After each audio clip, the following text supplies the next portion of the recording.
Janriel Casimero vs Saul Sanchez kasado na. Official na mga lods ang salpukan ng pinakaabangan ng mga Pinoy na ating kababayan. Janriel Cuadrolas Casimero kontra Saul Sanchez ng Amerika pero tubong Mexico sa October 30 ng kanilang laban. Mismo ang Treasure Boxing Promotion na ang nag-anunsya ng laban. Ang maganda pa nito mga lods, undercard ang mga nakalaban ni Casimero na sina dating World Champion Yukinori Oguni at Filipo Singitumbua. Magandang bakbakan ito, tingin ko dito mananaig Singitumbua dahil maraming enerhiya ito at malakas sumuntok. Tinalo ni Casimero itong si Filipo Singitumbua via unanimous decision, pinabagsak niya ito.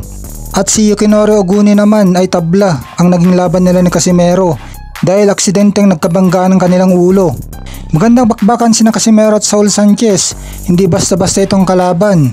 Tinalo nito ang dalawang magagaling na kababayan natin, sina Arvid Daniega at Arthur Villanueva. Kaya pagkakataon ng maiganti ni Cuadrolas sa mga kababayan natin.